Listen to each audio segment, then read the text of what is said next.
Hi అందరికీ నమస్కారం. కూటమి ప్రభుత్వం 15 ఏళ్ల పాటు ఉంటుంది అని తరచుగా అటు పవన్ కళ్యాణ్ గారు, ఇటు లోకేష్ గారు, చంద్రబాబు గారు చెబుతూనే ఉన్నారు. పైన వాళ్ళకు మధ్య ఆ స్థాయి బంధం అయితే ఉంది. కానీ కిందన క్షేత్రస్థాయిలో అలాంటి పరిస్థితి ఉందంటే చాలా చోట్ల లేదని చెప్పాలి. ఇటు తెలుగుదేశం పార్టీ నాయకులకు, జనసేన పార్టీ నాయకులకు పొంతన కుదరట్ల. చాలా చోట్ల తెలుగుదేశం నాయకులు జనసేనని ఎంతవరకు అణిచేద్దామా అని చూస్తూ ఉంటారు. అలాంటి ఒక ఘటన శ్రీకాకుళం జిల్లా పాతపట్నం నియోజకవర్గంలో జరిగింది. వాస్తవానికి శ్రీకాకుళం జిల్లా పాతపట్నం నియోజకవర్గంలో వంశధార నది పరివాహకల్లో ఉండే కొంత ఇరిగేషన్ శాఖకు చెందిన ప్రభుత్వ భూమి ఉంది.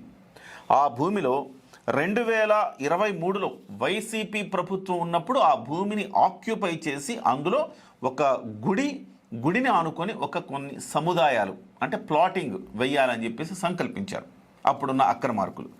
దీన్ని బూర్లే శ్రీనివాసరావు అనే వ్యక్తి ఆ రోజు కూడా వైసీపీలో ఉన్నాడు ఆయన. కానీ ఇది కరెక్ట్ కాదు, ప్రభుత్వ భూమిని ఇలా ఆక్యుపై చేసి నివాసాలు నిర్మించడం అనేది కరెక్ట్ కాదు అని చెప్పేసి ఆయన ఆ రోజు భావించాడు.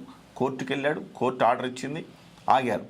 అయితే ఇప్పుడు మళ్ళీ 2025లో స్థానిక ఎమ్మెల్యే ప్రోద్బలంతో మళ్ళీ అక్కడ ఆయన ప్రోత్సాహంతో మళ్ళీ అక్కడ పూర్వం ఏదైతే నిలిచిపోయిందో ఆ పనులన్నీ మొదలుపెట్టారు. సో ఎక్కడైతే పునాదుల దగ్గర ఉన్నప్పుడు కోర్టు ఆర్డర్ ఇచ్చింది, కానీ ఇప్పుడు పునాదుల నుంచి ఒక గుడినే కట్టేశారు ఏకంగా. ఇప్పుడు మళ్ళీ హైకోర్టుకి వెళ్తే హైకోర్టు తాజాగా తీర్పిచ్చింది, అది కరెక్ట్ కాదు, నది పొంగినప్పుడు నదీ పరివాహక ప్రాంతాల్లో నిర్మాణాలు ఉండకూడదని చెప్పిన దరిమిల అక్కడ గుడిని కూడా తొలగించాల్సిన పరిస్థితి వచ్చింది. అయితే ఇప్పుడు ఈ వ్యక్తి సదరు ఫిర్యాదు చేసిన వ్యక్తి 2023లో అప్పట్లో వైసీపీలో ఉండేవాడు, ఇప్పుడు జనసేన పార్టీలో జాయిన్ అయ్యాడు.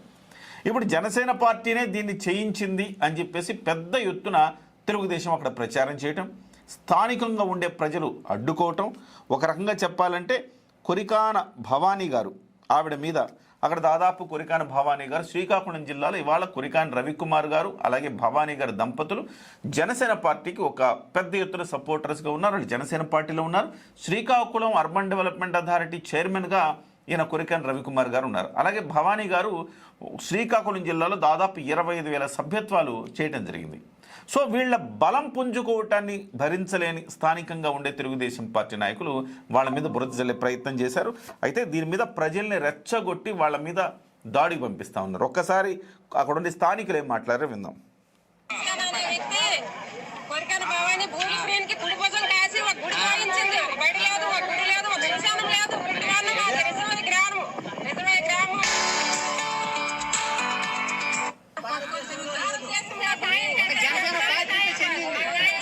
సరే, ఇది అంటే మొత్తం మీద గందరగోళంగా ఉంది ఈ వాయిసెస్. కాకపోతే నేను అంటుంది ఏంటంటే అక్కడ అసలు ఏం జరిగింది, అసలు ఫిర్యాదు చేసిన బూర్లే శ్రీనివాస్ ఆయనతోనే మనం మాట్లాడే ప్రయత్నం చేద్దాం.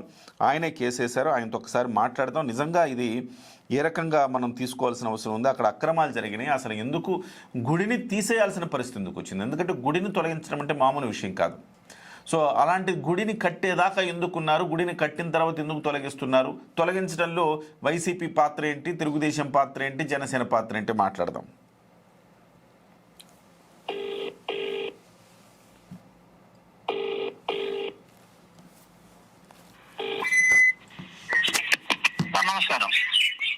నమస్కారం అండి, శ్రీనివాసరావు గారు అండి. శ్రీనివాసరావు గారు, నేను కిరణ్ అండి, కిరణ్ టీవీ న్యూస్ నుంచి మాట్లాడుతున్నానండి, సీనియర్ జర్నలిస్ట్ అండి. శ్రీనివాసరావు గారు, మీరు అంటే పాతపట్నంలో ఒక గుడిని తొలగిస్తున్నారు అని చెప్పి పెద్ద ఎత్తున ఆందోళన జరుగుతూ ఉంది. ప్రజలు అక్కడ జనసేన పార్టీ కొరికాన భవానీ గారు నేతృత్వంలో ఇదంతా జరుగుతుంది. ఆవిడే కావాలని కక్షగట్టి ఈ గుడిని తొలగించే ప్రయత్నం చేస్తూ ఉన్నారు. దీనికి పవన్ కళ్యాణ్ గారు సమాధానం చెప్పాలి, పవన్ కళ్యాణ్ గారే వెనకుండి చేయిస్తున్నారని పెద్ద ఎత్తున ప్రజల నుంచి అక్కడ స్థానికంగా ఉండేవాళ్ళు పెద్ద ఎత్తున ఆరోపణలు చేస్తూ ఉన్నారు. అసలు ఏం జరిగింది సార్, మీరు దేనికోసం కంప్లైంట్ చేశారు, ఇప్పుడు ఏం జరుగుతుందో కొంచెం నాకు క్లియర్గా వివరాలు అందించగలుగుతారా? మనం చూసాను సార్ యూట్యూబ్ టీవీలో న్యూస్ లోనా సాక్షి పేపర్ లో సాక్షి చూశాను. తప్పుడు అంటే వాస్తవానికి ఎక్కువ అవాస్తవాలని ప్రసారం చేస్తున్నారు. ఇది 23లో ఇరిగేషన్ ల్యాండ్ లో ఒక ఆధ్యాత్మిక ముసుగులో రియల్ ఎస్టేట్ వ్యాపారం జరుగుతుంది సార్. దాని మీద మేము ఫిర్యాదు చేయడం జరిగింది 2023లో. అంటే రియల్ ఎస్టేట్ వ్యాపారం అని మీరు అంటున్నారు, అక్కడ గుడి ఉందండి పక్కనే అందరికి అధికారులకు అందరికీ తెలుస్తున్న విషయం. ఆ గుడి అంటే ఆ గుడి ముసుగులు ఇదంతా దేవాలయం ముసుగులు ఇదంతా జరుగుతుంది సార్. ఓహో, గుడి అంటే ఎవరు దాన్ని అబ్జెక్షన్ చెప్పారని చెప్పి ముందు గుడి కట్టి తర్వాత ప్లాటింగ్ చేస్తున్నారండి. ప్లాటింగ్ చేస్తారు సార్. అదే సార్. ఓకే. ఇందులో 23లో జరిగిన సంఘటనలో అక్కడ స్థానిక తహసీల్దార్ వచ్చి ఇరిగేషన్ అధికారులు ఆపి వెళ్తాయి కదా సార్. మళ్ళీ ప్రభుత్వం వచ్చాక మళ్ళీ 25లో మళ్ళీ మొదలు పెట్టారు సార్. మొదలు పెట్టే టైంలో ఇరిగేషన్ అధికారులు మళ్ళీ వచ్చారు సార్. ఇరిగేషన్ అధికారులు వచ్చి స్థానిక తహసీల్దార్కి చెప్పడం జరిగింది. ఒక నోటీస్ కూడా ఆ అక్రమదారులను తొలగించండి, అవి ఆపండి ఇవ్వడం జరిగింది సార్. ఈ రెవెన్యూ అధికారులు వెళ్ళి ఒక బోర్డు, హెచ్చరిక బోర్డు అనేది ఒక ఏర్పాటు చేశారు 1/7/2025 సార్. చట్టగానే నోటీస్ కూడా ఇచ్చున్నారు. కానీ అప్పటికి అక్రమదారులు కొనసాగుతూనే ఉన్నాయి. సాగుతున్నప్పుడు అప్పుడు నేను స్థానిక తహసీల్దార్ గారిని సంప్రదించడం సార్, ఇంత పని జరుగుతుంది. ఆ పక్క ఒక పక్క ఇరిగేషన్ బిట్టుకొని 600 లేఅవుట్ లో గుడి, గోపురాలు, బిల్డింగ్లు, అంగన్వాడీ బిల్డింగ్, కమ్యూనిటీ హాలు, రచ్చబండలు, బోర్స్, దేవాలయాలకు కేటాయించిన స్థలాలు ఉన్నాయి సార్. దేవాలయాలు కూడా ఉన్నాయి. ప్రత్యేకంగా ఇది ఏమిటి సార్, ఇది జరుగుతుంది అని చెప్పడం జరిగింది. నేను మరి మేము చేయలేం, మీరు లీగల్ గా అయితే ప్రొసీడ్ అవ్వండి, మాకు ఇరిగేషన్ అధికారులు చెప్తున్నారు కానీ మేము వెళ్ళలేకపోతున్నాం అక్కడికి అన్నారు సార్. అంటే ఇప్పుడు అంటే మొదట్లో ఎంఆర్ఓ ఇరిగేషన్ అధికారులు ఆపగలిగారు, కానీ రెండోసారి మీరు చెప్పినప్పటికి కూడా వాళ్ళు ఆపలేకపోయారా? ఆపలేకపోయారు. 23 ఆపగలిగారు సార్, అప్పట్లో ఆపగలిగారు. అప్పుడు ఆపగలిగారు, కానీ 25కి వచ్చేటప్పటికి అంటే నిర్మాణాలు జరిగిపోయినాయి. అప్పటికి నిర్మాణం జరగలేదు సార్. ఏ స్టేజ్ లో ఆ స్టేజ్ లో ఉంది. కోర్టు ఆర్డర్ వచ్చిందో నిర్మాణం జరిగేది సార్. కోర్టు ఇప్పుడు ఆగస్టు నెల 20/8/2025లో ఆర్డర్ పాస్ నేను కోర్టుకి 10వ ఆగస్టులో వెళ్తే కోర్టు వారు ఆదేశాలు. ఇప్పుడు హెచ్చరిక బోర్డు పెట్టింది జూలైలో, హెచ్చరిక బోర్డు పెట్టారు, ఆగస్టులో కోర్టు తీర్పు వచ్చింది, ఆ తర్వాత నిర్మాణాలు జరిగినాయా? ఆ తర్వాత నిర్మాణాలు జరిగాయి సార్. ఓకే. గుడి కూడా అప్పుడే కట్టారండి? ఆ తర్వాత కట్టారు సార్. కోర్టు ఆర్డర్ వచ్చిన కట్టారు. కోర్టు ఆర్డర్ వచ్చాక కట్టారు. ఓకే. కోర్టు అది కట్టడం అప్పుడు నేను ఎంఆర్ఓ గారికి సంప్రదించాను సార్. హైకోర్టు ఆదేశంతో మీరు చూసి విఆర్ఓ పంపిస్తున్నారు, మీరు వచ్చి చూడండి, చూసి రాత్రి పగలు మన నిర్మాణాలు జరుగుతున్నాయి. ఈ దైవ నిర్మాణంలో ఇక్కడ రియల్ ఎస్టేట్ మొత్తం గొట్టాలను ఇరిగేషన్ ల్యాండ్ నేడకి 2,610 కోట్లు ప్రభుత్వం వారు కూటమి ప్రభుత్వం కేటాయించారు ఆ కాలువ గురించి. అంటే నేడు లేటెస్ట్ గా మీకు తెలిసి ఉండొచ్చు సార్, 650 కోట్లను సుమారు ఆ కాలువకి, ఆ కెనాల్కి నేరేడు బ్యారేజ్ నిర్మాణం చేపట్టారు సార్. నేరేడు బ్యారేజ్ నిర్మాణం అండి. నిర్మాణానికి ఈ మధ్య కూటమి ప్రభుత్వం చంద్రబాబు నాయుడు గారు మరి మంత్రివర్యులు అచ్చిరెడ్డి గారు కూడా ఒక ప్రకటన ఇచ్చారు సార్. ఓకే. జీవో జారీ చేశారు. మరి అలాంటి కెనాల్ భూములు అక్రమాలు జరుగుతున్నాయి సార్ మనం చెప్పడం జరిగింది. అందులో అప్పుడే అన్నాం, ఈ రోజు నేరేడు బ్యారేజ్ అవుతారు, ఇది పెద్ద కెనాల్, ఇది మామూలు కెనాల్ కాదు సార్. దీనివల్ల ఫ్లడ్ ఎస్ఎఫ్సి కెనాల్ సార్, ఇది ఫ్లడ్ ఫోర్స్ కెనాల్. ఖచ్చితంగా బ్యారేజ్ నిర్మాణం జరుగుతుందంటే అక్కడ ఖచ్చితంగా ఎప్పుడైనా నీళ్లు ఆగినప్పుడు ఖచ్చితంగా పైకి వచ్చే అవకాశం ఉంది సార్. గొట్ట బ్యారేజ్ ఉంది సార్. ఆ ప్రాంతంలో అక్కడ కరెక్ట్ గా 19 టీఎంస్ నింపడానికి ఇక్కడ రిజర్వ్ నిర్మాణం ఉంది సార్. దీని వల్ల చెప్పడం జరిగింది. దీనిలో అధికారులు చెప్పడం జరిగింది సార్. ఇలా జరుగుతున్న సర్పంచ్ ఏంటంటే మరి మేము చేయలేం శ్రీను, ఈ రోజు రేపు విఆర్ఏ పంపించారు కానీ స్థానిక మండల స్థాయి అధికారులు ఎవరు ఇచ్చారు కదా సార్ ఈ ఇష్యూ చూడండి. మేము అప్పుడు మనం రిప్రజెంటేషన్ ఇచ్చాను సార్. కోర్టు ఆర్డర్ ని 9 నెలల కోర్టు ఆర్డర్ ని ఇంప్లిమెంట్ చేయండి సార్ అని రిప్రజెంటేషన్ ఇచ్చాను. సో ఆగస్ట్ లో అలా జరిగితే సెప్టెంబర్ లో మళ్ళీ మీరు కోర్టు ఆర్డర్ ఇంప్లిమెంట్ చేయండి అని మళ్ళీ మీరు రిప్రజెంటేషన్ ఇచ్చారు. ఆర్డర్ చూపించండి, ఆర్డర్ కరెక్ట్ తెలుసు కానీ మీ మళ్ళీ మనం ఒక పిటిషనర్ గా ఒక ఆర్డర్ చూపి దీని మీద అక్రమాలు జరుగుతున్నాయి సార్ గుడి ముసుగులోన దేవాలయం ముసుగులో చెప్పడం జరిగింది సార్. ఓకే. అది కూడా పక్కన పడేశారు సార్. అంటే అధికారులు స్పందించలేకపోయారా? అంటే మీరు ఒకవైపు కోర్టు ఆర్డర్ ఉంది, ఒకవైపు రిప్రజెంటేషన్ ఇచ్చారు మీరు, అయినా అధికారుల్లో స్పందన లేదు.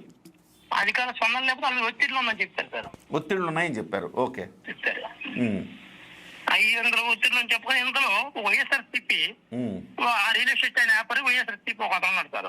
ఆ రియల్ ఎస్టేట్ వ్యాపారం చేసే బ్యాచ్ లో వైఎస్ఆర్సీపీ వాళ్ళు కూడా ఉన్నారు. లీడర్ ఉన్నారు. అతను గోల్డ్ ఒక నిర్వాసిత కాకుండా నిర్వాసిత స్థలాల్లో నిర్వాసిత కోణాలు అతను బిల్డింగ్లు ఉన్నాయి. ఈ నిర్వాసిత భూములు అతను ఆక్రమించుకుని ఉన్నారు. అది అందరికీ తెలిసిన విషయం ఏంటి సార్. అతను ఈ టీడీపీ ఇప్పుడు ఎవరు ఆరోపిస్తారో టీడీపీ ఎమ్మెల్యే తలుపుకుంటుంది సార్. ఇది ప్రజెంట్ మీకు గుడి నిర్మాణము జరుగుతున్న సందర్భంలోన ఈ కడుతున్నప్పుడు కూడాను దీన్ని బేస్ చేయడానికి కొంచెం గట్టిగా మాకు కూడాను కొంచెం బెదిరింపులు వచ్చాయి సార్. ఓకే. గుడికి వ్యతిరేకం కాదు, అక్కడ జరుగుతున్న అక్రమాలను వ్యతిరేకిస్తున్నాం. మీరు ఇప్పుడు సార్ ఆర్డీఓ గారు, కలెక్టర్ గారు అందరూ ఉన్నారు, ఎమ్మెల్యే గారు ఉన్నారు, అందరూ. అదేనా మామూలు భూమి అయితే కోర్టు వారు ఇంతవరకు రావచ్చు కదా సార్. కోర్టు వారికి వాళ్ళు ఇచ్చిన పేపర్లు మనం ఇచ్చాం. ఎవరు ఇరిగేషన్ రెవెన్యూ ఇచ్చిన పేపర్లు కోర్టు వారిని సబ్మిట్ చేసేసారు. కొత్తగా నేను పేపర్ కోర్టు వారిని మేము దాని కంటెంప్ట్కి వెళ్ళాను సార్. ఓకే, మీకు ఈ ఎక్కువ కంటెంప్ట్ ఉందా, మరి కంటెంప్ట్ కూడా ఆగలేదు సార్. ఇంకా నేను పార్టీలో జాయిన్ అప్పుడు వైఎస్ఆర్సీపీలో ఉన్నాను సార్. నేను అప్పుడు వైఎస్ఆర్సీపీలో ఉండి పోరాటం చేశారు. ఓకే, 2020 ఇప్పుడు ఎవరి కమిటీ ఇప్పుడు టీడీపీలో వాళ్ళు వైఎస్ఆర్సీపీలో ఉండదు సార్. ఇప్పుడు టీడీపీలో ఉండే వాళ్ళు కూడా అప్పట్లో వైఎస్ఆర్సీపీలో వైఎస్ఆర్సీపీ వాళ్ళు ఉండదు సార్. లాస్ట్ ఎలక్షన్ ముందు వచ్చారు, టీడీపీకి వెళ్ళారు, ఆల్రెడీ వైఎస్ఆర్సీపీలో ఉన్నారు సార్. ఎందుకంటే ఈ వైఎస్ఆర్సీపీ ఇప్పుడు వైఎస్ఆర్ వాళ్ళందరూ ఒక కొలిక్ సార్. ఇదంతా ఒక బ్యాచ్. ఓకే, ఒక బ్యాచ్. వీళ్ళకి అంటే అతను బర్త్డేకి వెళ్తారు, అతను ఈ కార్యక్రమానికి వెళ్తారు. ఎమ్మెల్యే జనవరి 1 ఎమ్మెల్యే కన్నా ముందు అతని దగ్గరికి వెళ్ళి బుకేలు ఇచ్చారు. ఇదంతా ఒక స్థానిక ఎమ్మెల్యే కూడా ఒక లెటర్ పెట్టేస్తారు కలెక్టర్ గారికి, ఏమని ఈ వైఎస్ఆర్ ఎంక్వైరీ చేయమని. అది పక్కనే పడి అంటే ఇక్కడ ఎంఆర్ ఆఫీస్కి వచ్చినా అది పక్కనే ఉంది సార్. అది ఎంక్వైరీ కూడా లేదు. మరి ఏం జరిగిందంటే లాస్ట్ మినిట్ లో మరి ఇలా జరుగుతుంది. మరి కంటెంప్ట్ అనేది నడుస్తుంది సార్. 4/10 కంటెంప్ట్ బెంచ్కి వచ్చింది సార్. మరి అప్పుడు మా లాయర్ గారు మమ్మల్ని అడిగారు, సార్ అక్కడ మరి గుడి పురాణ స్టేజ్ ఇవాళ ఓపెనింగ్ వరకు వెళ్ళినట్టు సార్ అని చెప్తాం అంతే. ఇప్పుడు అది విగ్రహ ప్రతిష్టాపన జరిగిందా గుడిలో? జరగలేదు, ఓన్లీ గుడి కట్టారు అంతే. ఆమె నిర్మాణ దశలో ఉంటారు. Okay okay. సో ఇప్పుడు ఆర్డర్, ఇప్పుడు తాజాగా ఆర్డర్ ఇప్పుడు వచ్చిందండి తొలగించమని. అది ఆగస్టు నెలలో వచ్చింది సార్ ఆర్డర్. సో దాన్ని ఇప్పుడు ఇంప్లిమెంట్ చేశారు అధికారులు. కంటెంప్ట్ ఇంప్లిమెంట్ చేశారు. ఓకే, అధికారులు ఇంప్లిమెంట్ చేశారు. సో అంటే ఆ గుడిని తొలగించే ఒక ప్రయత్నం అధికారులు చేశారు. అయితే ఇప్పుడు ఈ ఎమ్మెల్యే గారి పాత్ర ఏంటి ఇందులో? ఎమ్మెల్యే గారు దీన్ని అంటే వాస్తవానికి అక్కడ స్థానికంగా ఉండే ఎమ్మెల్యే కోర్టు ఆర్డర్ ఉంటే ఆర్డర్ని ఇంప్లిమెంట్ చేయాల్సిన బాధ్యత అధికారులది. ఎమ్మెల్యే వాళ్ళకి సహకరించాలి. కానీ ఇప్పుడు ఎమ్మెల్యే వాళ్ళు ఏమంటున్నారండి దీని మీద? ఎమ్మెల్యే గారా ఎందుకు ఎమ్మెల్యే గారి దృష్టి విషయం ఉందని మనకు అధికారులు చెప్తారు సార్. ఎమ్మెల్యే గారికి సూచించి ఉన్నట్టు అంటే మనకు పూర్తి తిరిగి ఎమ్మెల్యే కొంతమంది అధికారులు మనకు చెప్పిన మాట. ఓకే, చూసి చూడనట్టు పొమ్మన్నారు ఆయన ఎమ్మెల్యే గారు. అంటే అధికారులు విరాళాలకి వెళ్ళినప్పుడు కూడా విరాళాలు అడిగిన భక్తులు అమ్మ కోర్టు ఆర్డర్ ఉంది విరాళాలకు వచ్చాను ఒక భక్తుడికి అడిగితే మనకి ఎమ్మెల్యే గారు మాకు ఉన్నారు కదా అన్నారంట. ఆ వీడియో కూడా వాట్సాప్ లో అతను విడుదల చేశారు సార్. ఓకే, నా దగ్గర మీ దగ్గర ఉంటే నాకు పంపించండి. తర్వాత ఇప్పుడు కొరికాన భవానీ గారి మీద ఎందుకు ఆరోపణలు వస్తున్నాయి? ఆమె పవన్ కళ్యాణ్ గారు వెనకుండే ఆమెతోటి గుడి తొలగిస్తున్నారని ఆరోపణలు చేస్తున్నారు. అక్కడ రీజన్ ఏంటంటారు? సార్ చిన్న మాట మీరు ఒక్కటే పెద్దలు, ఇది 3వ రోజు వచ్చిన సమస్య. అంటే గుడి తోచిన రోజు కానీ గుడి సమస్య ఉన్నప్పుడు ఆరోపణ రాలేదు.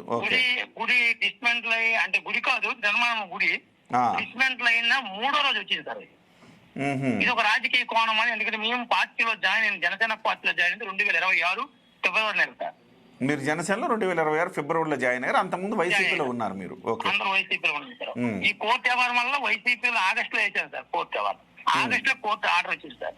మీరు వైసీపీలో ఉన్నప్పుడే కోర్టు ఆర్డర్ తెచ్చుకున్నారు మీరు? కోర్టు ఆర్డర్ వచ్చింది సార్. ఓకే, అప్పుడు జిల్లా సెక్రటరీ ఉన్నాను సార్. వైఎస్ఆర్ జిల్లా సెక్రటరీ ఉన్నాను. ఎందుకు టార్గెట్ చేశారంటారు? ఇప్పుడు భవానీ గారిని కానీ కొరికాన రవికుమార్ గారిని కానీ అంటే టార్గెటెడా? ఎవరు టార్గెట్ చేశారు? ఇప్పుడు వైసీపీ టార్గెట్ చేసిందా, స్థానికంగా ఉండే తెలుగుదేశం టార్గెట్ చేసిందా?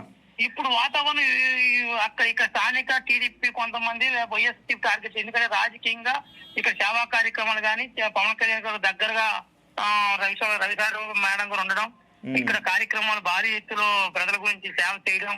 మొన్న సభ్యత్వాలు నమోదప్పుడు 5,000 ఉన్న సభ్యత్వాలని 25,000 వాటా సభ్యత్వాలని నమోదు చేసిన విషయం మీద కానీ వీటి మీద ఒకసారి ఒక ఫోకస్ అనేది బాగా ఈ 1 year లో మేడం గారు లేపారు సార్. ఏమైనా 29 లక్షలు ఆవిడకి ఇబ్బందిగా ఉంటాయా? ఆవిడ వల్ల మనకి ఇబ్బందిగా ఉంటుంది కొంతమంది వ్యక్తులు. ఇప్పుడు ఎవరైతే భవానీ గారు ఇదంతా చేయించారని చెప్తున్నారు వాళ్ళంతా తెలుగుదేశం వర్గమా లేకపోతే వైసీపీ వర్గం అండి? వాళ్ళంతా తెలుగుదేశం వర్గం. ఇప్పుడు మాట్లాడిన తెలుగుదేశం వర్గం సార్. తెలుగుదేశం. సో గుడికి సంబంధించి ఏదైతే కడుతున్నారో దాన్ని ఇంకా మీరు ఓపెన్ చేయలేదు. అయినప్పటికీ దాన్ని డిస్మాండిల్ చేసిన తర్వాత ఆ రోజు లేదు, పక్క రోజు లేదు, 3వ రోజు ఇది రాజకీయంగా దాని మీద ఒక యాక్టివిటీ తీసుకుని తెలుగుదేశం పార్టీ వాళ్ళు చేయిస్తా ఉన్నారు. అంతే కదా క్లారిటీ? అంతే క్లారిటీ అంతే. రెండు వైఎస్ఆర్ కొంత ఇక్కడ పూర్తి కొద్ది ఈ లోకల్ లీడర్ అన్న కదా, ఆ లీడర్ తాలూకా ఉంది. Okay okay okay, thank you అండి, థ్యాంక్ యూ. ఇప్పుడు అంతా ఇప్పుడు క్లియర్ అయిపోయిందండి అంతా అక్కడ సమస్య? సమస్య అక్కడ ఏది లేదు, అక్కడ సమస్య ఈ 3వ రోజు తర్వాత ఈ సమస్యలు మొదలయ్యారు. ఆ రోజుకి అధికారులు పోలీసు యంత్రాంగం చక్కగా ఎక్కడ లాండర్ ప్రాబ్లం లేకుండా నీట్గా కార్యక్రమం జరిగింది సార్. అంటే కోర్టు ఆర్డర్ అమలు చేశారు. ఎక్కడ ఇంకో విషయం మీ దృష్టిలో పెట్టాలి సార్. చెప్పండి. ఈ లేవో ఈ మిట్టూరు బిట్టుకొని లేవోట్లో గుడి బడి లేదని ఎవరో ఒక లేడీ మాట్లాడారు సార్. అవును, గుడి లేదు బడి లేదు అని మాట్లాడుతున్నారు. మీకు అది ఆ కాపీ పెడుతుంది సార్. దేవాలయం ఉంది, అంగన్వాడి ఉన్నాయి, స్కూల్ బిల్డింగ్ ఉన్నాయి, స్కూల్లో పిల్లలే చెప్తున్నారు, 5 టీచర్స్ ఉన్నారు, 80 మంది పిల్లలు ఉన్నారు. ఇవన్నీ లేఅవుట్లు ఉన్నాయి సార్. మీడియాతో మాట్లాడేటప్పుడు వాళ్ళు అలా మాట్లాడుతున్నారు, ఏమీ లేవు మాకున్న గుడి కట్టుకుంటుంటే దాన్ని కూడా పూల వ్యవసాయం చెప్పారు. వీళ్ళు ఒక ఇచ్చండి, వీళ్ళు ఇంకో ఇతర స్థలాల్లో వీళ్ళు బినామీ పట్టాలు సృష్టించి ఈ వైసీపీలో ఉన్నప్పుడు వీళ్ళు బినామీ పట్టాలు సృష్టించి ఒక 30 స్థలం ఎవరెవరు మాట్లాడారో ఆ వ్యక్తులు ఆక్రమణవంతారు. వీళ్ళు ఒక రేకుల చెట్లు వేసి ఉన్నారు. దాన్ని తొలగించమని పీజీఆర్ఎస్ లో 24, 23 కంప్లైంట్ ఇచ్చాను. అది ఆ పీజీఆర్ ఇప్పటివరకు పెండింగ్ లో ఉంది సార్. 23, 20 పెట్టాము, జరిగింది మళ్ళీ ఈ కోట ప్రాజెక్ట్ పెట్టాము. దాన్ని కప్పిపుచ్చుకోవడానికి ఇది మళ్ళించారు సార్. అర్థమైంది. శ్రీనివాసరావు గారు, మీకు అభినందనలు. ఎందుకంటే ప్రభుత్వ భూమిని కాపాడడానికి మీరు గత ప్రభుత్వంలో 23వ సంవత్సరంలో వైఎస్ఆర్సీపీ ప్రభుత్వం ఉన్నప్పుడే మీ పోరాటం స్టార్ట్ చేశారు. మీరు ఆ పార్టీలో ఉండి కూడా మీ పోరాటం స్టార్ట్ చేశారు. ప్రభుత్వ భూమి అన్యాక్రాంతం కాకూడదు, అది ఖచ్చితంగా అది నదికి సంబంధించిన పరివాహక భూమి, రేపు పొద్దున ఏమైనా నిర్మాణాలు జరిగితే మునిగిపోయే ప్రమాదం ఉంది అక్కడ, కాబట్టి ప్రజల ప్రాణాలు పోతాయి. సో ఇట్లా సోషల్ కాజ్ తోటి, సామాజిక స్పృహతోటి మీరు పార్టీలకు అతీతంగా మీరు చేసిన పోరాటం అభినందనీయం శ్రీనివాసరావు గారు. మీరు ఇదే పందాలో మీరు నిజాయితీగా మీరు ముందుకెళ్ళండి. ఖచ్చితంగా మీలాంటి వాళ్ళ పక్షాన జనసేన పార్టీ నాయకులు మీ పక్షాన్ని నిలబడతా ఉన్నారు. ఇవాళ డెఫినెట్గా కిరణ్ టీవీ న్యూస్ కూడా మీ పక్షాన్ని నిలబడుతుంది. అదే సార్, మేము జనసేన పార్టీకి, పవన్ కళ్యాణ్ గారికి, భవానీ మేడం గారికి, సార్కి అంటే మేము ఈ పార్టీ కూడా ఈ విషయం దృష్టిలో పెట్టలేదు సార్. ఎందుకు మన పార్టీలో జాయిన్ అయినా పార్టీలో నాకు ఒత్తిళ్లు పెరిగాయి సార్. ఈ కోర్టు ఆర్డర్ నా మీద ఈ కంటెంప్ట్ చేయడం కొంచెం ఒత్తిళ్లు బాగా ఉంది సార్. దాన్ని ఎప్పుడు కూడా నేను భగవంతుడు ఉన్నాడు, మేము ఒక దేవాలయ నిర్మాణం జరిగింది సార్.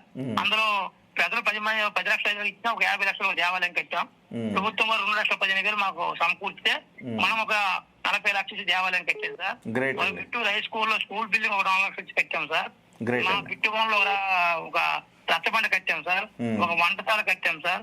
ఇంకా పక్క టెంపుల్ 1 లక్ష ఇచ్చిన, ప్రతి గ్రామాలకు 1,50,000 దేవాలయానికి 1000 నుండి 1,00,000 రూపాయలు ఇచ్చిన ఉన్నాయి సార్. మేము చెప్పకూడదు, తక్కువ రూపాయలు మనం చేస్తాను. ఒక హిందువుని దేవాలని అదేనండి, మీరు చేసిన కార్యక్రమాలు హిందుత్వం కోసం, హిందూ దేవాలయాల పునరుద్ధరణ కోసం, నిర్మాణాల కోసం మీరు అనేక కార్యక్రమాలు చేసినా ఈ ఒక్క కాజును పెట్టి మిమ్మల్ని హిందూ వ్యతిరేక కూడా చిత్రీకరించే ఒక ప్రయత్నం చేస్తా ఉన్నారు.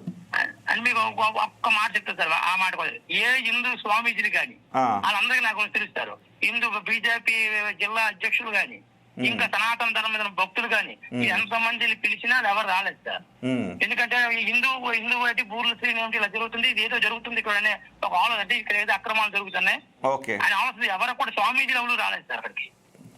అంటే మీకు ఒక ఇంటికి చెప్పకూడదు ఒక మనవి. అంటే మా గురించి కొద్దిగా మేము అంటే నేను సనాతన ధర్మం నాకు 20 సంవత్సరాల పద్ధతి నిర్వహిస్తుంది. నేను ఒక ఉదయాన 4 గంటల నుండి 3 గంటల శివాలయంలో ఉంటాను సార్. తర్వాత నా పనులు ఏమైనా చేసుకుంటాను. ఓకే డెఫినెట్గా అంటే సామాజిక స్పృహ ఉండాలండి. తర్వాత అంటే మన సమాజం కోసం మంచి చేస్తున్నప్పుడు ఖచ్చితంగా ఇలాంటి ఆటంకాలు వస్తాయి. డెఫినెట్గా ముందుకెళ్ళండి. Thank you very much Srinivasarao గారు. ఓకే అండి థ్యాంక్ యూ. సో ఇది మనకు క్లియర్ పిక్చర్ అండి. ఎందుకంటే ఇక్కడ ఒక అక్రమంగా ఇరిగేషన్ భూమిని ఆక్యుపై చేసి ఒక దేవాలయం నిర్మించి దాని చుట్టూతా నివాసాలు ఏర్పాటు చేస్తూ ఉన్నారు, రియల్ ఎస్టేట్ చేస్తున్నారు. దీనికి ఎవరు అడ్డుకోకుండా ఉండటానికి దేవాలయాన్ని చూపిస్తున్నారు. సో ఒక సెంటిమెంట్, ఒక ఎమోషన్ క్రియేట్ చేస్తున్నారు. ఆ లేఅవుట్లో అటువైపు అంటే ఏదైతే ఇరిగేషన్ భూమి కాకుండా ప్రైవేట్ భూమి ఉందో అక్కడంతా దేవాలయం ఉంది, అంగన్వాడీ స్కూల్ ఉంది. అయినా కానీ ఇక్కడ దేవాలయం కట్టి కావాలని ఇది సొమ్ము చేసుకోవడానికి ప్రయత్నం చేస్తుంది ఒక గ్యాంగ్. అందులో టీడీపీ వాళ్ళు ఉన్నారు, వైసీపీ వాళ్ళు ఉన్నారు, ఒక గ్యాంగ్ చేస్తుంది, రియల్ ఎస్టేట్ గ్యాంగ్. దాన్ని పరోక్షంగా ఎమ్మెల్యే గారు దానికి సహకారం అందిస్తున్నారు. ఇవాళ దాన్ని అడ్డుకున్నందుకు అక్కడ ఎవరైతే జనసేన పార్టీ వాళ్ళు ఉన్నారో, ఇప్పుడు ఈయన కూడా జనసేన పార్టీనే కదా, గతంలో ఆయన కేసు వేసినప్పుడు వైసీపీలో ఉన్నాడు, వైసీపీ గవర్నమెంట్లోనే కేసు వేశాడు. ఇప్పుడు ఇక్కడ ఈయన కూడా వైసీపీ జనసేన పార్టీలోకి జాయిన్ అయిన తర్వాత ఇవాళ ఈ కొరికాన భవానీ గారి మీద, అలాగే రవికుమార్ గారి దంపతుల మీద, శ్రీనివాసరావు గారి మీద ఇప్పుడు ఆరోపణలు చేస్తూ తెలుగుదేశం పార్టీ ఇన్ఫ్లుయెన్స్డ్ పర్సన్స్ అంతా కూడా ఇవాళ పెద్ద ఎత్తున గందరగోళాన్ని సృష్టిస్తూ ఉన్నారు. సో ఏ రకంగా క్షేత్రస్థాయిలో ఒక నాయకులు ఎక్కడైనా బలపడుతూ ఉంటే వాళ్ళని ఎలా చిదిమేద్దాం, దాన్ని ఏ రూపంలో చిదిమేద్దాం అని చెప్పి స్థానికంగా ఉండే తెలుగుదేశం పార్టీ వాళ్ళు ఆలోచిస్తే ఎట్లా కూటమి ముందుకెళ్తుంది?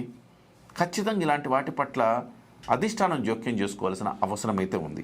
డెఫినెట్గా ఇందులో డౌట్ ఏం లేదు. ఖచ్చితంగా పవన్ కళ్యాణ్ గారు, చంద్రబాబు గారు, లోకేష్ గారు 600 15 ఏళ్ల పాటు ఖచ్చితంగా 3 టర్ములు కలిసే ఉండటానికి నిశ్చయించుకున్నారు. ఎందుకంటే రాష్ట్ర ప్రయోజనాల కోసం. కానీ క్షేత్రస్థాయిలో కూడా ఉన్న సమస్యలను ఎక్కడికక్కడ సమస్యలు పరిష్కరిస్తేనే ఇది సాధ్యమవుతుంది. లేకపోతే వీళ్ళే ఓడించుకునే పరిస్థితికి వచ్చేస్తుంది. సో ఇక్కడ కొరికాన రవికుమార్, భవానీ దంపతులు, ఈవెన్ కొరికాన రవికుమార్ గారు శ్రీకాకుళంలో, మీరు పాత శ్రీకాకుళం చూడండి, కొత్త శ్రీకాకుళం చూడండి. అంటే 2024కు పూర్వం శ్రీకాకుళం జిల్లా వీధులు ఎలా ఉన్నాయి, 24 తర్వాత ఈయనకి Srikakulam urban development authority chairman వచ్చాక ఇప్పుడు రోడ్లు ఎట్లా ఉన్నాయి, పారిశుద్ధ్యం ఎట్లా ఉంది, ఇవన్నీ కూడా మనం ఒక్కసారి పరిశీలిస్తే డెఫినెట్గా అద్భుతమైన వర్క్ చేస్తూ ఉన్నారు ఆయన అక్కడ. సో వర్క్ చేస్తున్న వాళ్ళని, ప్రజల్లో పేరు ప్రఖ్యాతులు వస్తున్న వాళ్ళని ఒక అభద్రతాభావంతో ఈ రకంగా చేస్తున్నారు. ఇది అటువైపు విజయనగరంలో ముఖ్యంగా నెల్లిమర్ల ఎమ్మెల్యే మాధవి గారు అయితేనేమి, అలాగే ఈయనైతేనేమి, ఇప్పుడు ఇక్కడ కొరికాన రవికుమార్ గారు అయితేనేమి, ఆ తర్వాత భవానీ గారు అయితేనేమి, మొన్న చేసే నర్సీపట్నంలో దొరబాబు గారని జనసేన పార్టీ నాయకుడి మీద జరుగుతున్న అక్రమ కేసులు కానివ్వండి, ఇవన్నీ కూడా ఖచ్చితంగా జనసేన పార్టీని ఎక్కడికక్కడ తొక్కేయాలి అని చెయ్యాలి, మళ్ళీ వీళ్ళు మనకు పోటీ రాకూడదు అనే ఒక ఉద్దేశం ఇక్కడ ప్రధానంగా కనపడుతున్నట్టుగా ఉంది. సో దీన్ని ఇరు వర్గాల నుంచి అధిష్టానాలు కూర్చొని దీనికి ఒక కమిటీ వేసి ఇలాంటి సమస్యలు ఉంటే ఎక్కడికక్కడ పరిష్కరిస్తే తప్ప దీనికి 15 ఏళ్ల కళ నెరవేరే అవకాశం లేదు.